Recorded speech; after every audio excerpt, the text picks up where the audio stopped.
ఈ పరిస్థితుల్లో జగన్మోహన్ రెడ్డి గారితో పొత్తులోకి నాకు తెలిసినంత వరకు కేఏ పాల్ గారు కూడా రావడానికి ఇష్టపడరు అన్నది నేను చూస్తున్నటువంటి రాజకీయ పరిణామాలు చూస్తే అందరికీ తెలిసి వస్తున్నటువంటి విషయం ఇది రాష్ట్రంలో. అలాగే ఉన్నటువంటి మేజర్ ఓట్ షేర్ ఉన్నటువంటి పార్టీలు ఆల్రెడీ కూటమిలో ఉన్నాయి కాబట్టి మిగతా వామపక్ష పార్టీలు కానివ్వండి, లేదా ఇంకేమైనా కొత్తగా పుట్టుకొచ్చినటువంటి లిబరల్ పార్టీస్ అనేది కొన్ని వన్ సైడ్ గా కూటమి మీద విషం కప్పుతూ జగన్మోహన్ రెడ్డి హీరో అన్నట్లుగా ప్రొజెక్ట్ చేస్తూ నిరంతరం టీవీ మీడియాలో కనిపిస్తున్నటువంటి సో కాల్డ్ ఎక్స్ జడ్జిలు, ఎక్స్ ఐఏఎస్లు వీళ్ళంతా పెట్టినటువంటి పార్టీలు ఏవైతే ఉన్నాయో వాళ్ళు కూడా వచ్చి మద్దతు ఇచ్చినప్పటికీ కూడా జగన్మోహన్ రెడ్డి చేసిన డ్యామేజ్ ని కప్పిపుచ్చుకునే సిచ్యువేషన్ అయితే లేనే లేదు. ఇది మాత్రం క్లియర్.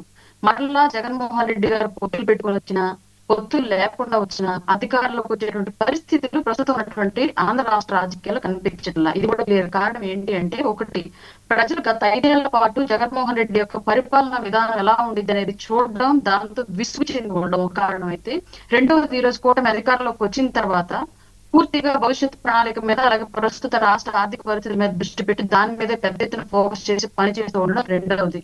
మూడవది, ప్రజలు ఏ ప్రజాస్వామ్యాన్ని అయితే ఆశించి ప్రభుత్వాలు ఎన్నుకుంటారో అది గత 5 ఏళ్ల పాటు కోల్పోయారు. ఒక నియంతృత్వ వ్యవస్థ ఆంధ్ర రాష్ట్రంలో ఆ రాజ్యం వెళ్ళింది. అది క్లియర్. ఎవరు ఒప్పుకోకపోయారు. ఎందుకంటే సొంత ఈ రాష్ట్రంలో ఓటు హక్కు ఉన్నటువంటి పౌరులే ఈ రాష్ట్రంలో అడుగు పెట్టడానికి జగన్మోహన్ రెడ్డి పర్మిషన్ తీసుకోవాల్సిన పరిస్థితి ఏర్పడింది కదా 5 ఏళ్ల పాటు. బట్ ఇవాళ అది లేదు.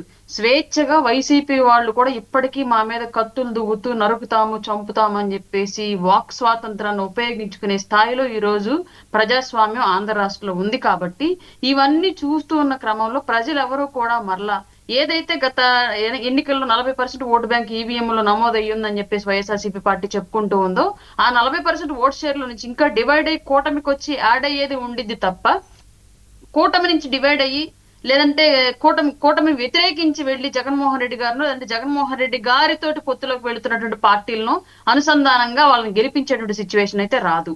ఇంకొక విషయం ఏంటి అంటే, క్లియర్ గా ఇక్కడ ప్రజలు ఒక ఎమ్మెల్యేగా గెలిపించినప్పుడు, ఒక ప్రజాప్రతినిధిగా అతనికి ఒక అవకాశం ఇచ్చినప్పుడు, ఆ అవకాశాన్ని గతంలో మీరు ఒకసారి గమనించినట్లయితే మొత్తం అందరు టీడీపీ ఎమ్మెల్యేలు అందరినీ సస్పెండ్ చేసిన ఒక చంద్రబాబు నాయుడు గారే ఆ రోజు అంతమంది 150 మంది వైసీపీ సభ్యుల్లో ఒక్కళ్లే కూర్చొని ఆయన యొక్క బాధ్యతను ఆయన నిర్వర్తించారు.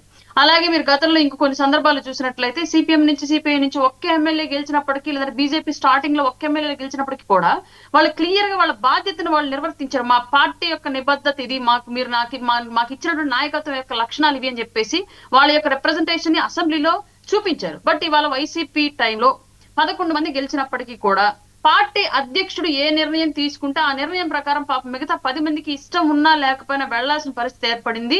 11 నియోజకవర్గాలకు సంబంధించినటువంటి ప్రాతినిధ్యం అసెంబ్లీలో లేకుండా పోవడం, ఆ నియోజకవర్గాల్లో ప్రజల యొక్క సమస్యల్ని, ప్రజల యొక్క వాణిని అసెంబ్లీలో వినిపించే పరిస్థితి లేకపోవడం, ప్రజాప్రతినిధులకు గెలిచిన వాళ్ళు నియోజకవర్గం కోసం కాకుండా ఇప్పటికీ వాళ్ళ రాజకీయ ప్రయోజనాల కోసం ఇవాళకి ఛాలెంజ్లు చేసుకుంటూ మాకు ప్రతిపక్షం ఇస్తేనే వస్తాం, లేదంటే రాము లాంటి సొంత ఛాలెంజ్లు ఇవి ప్రజాస్వామ్యంలో లేనటువంటి, ప్రజలు ఆమోదించినటువంటి కోరికలు కోరుతూ ఇట్లాంటివన్నీ చేస్తూ ఉంటే ఏంటంటే, ఇవన్నీ చూసిన తర్వాత ప్రజలు ఏం నిర్ణయించుకుంటారు?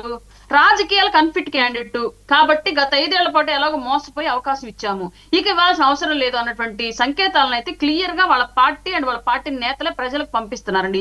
ఈ సంఘటనలు అన్నింటినీ కనుక ఒకసారి గమనించుకుంటే. సో జగన్మోహన్ రెడ్డి గారు కానీ వైఎస్ఆర్ సిపి కానీ ఇంకా లేదంటారు ఫ్యూచర్, అంతేనా? సమస్య లేదు సార్. ఎందుకంటే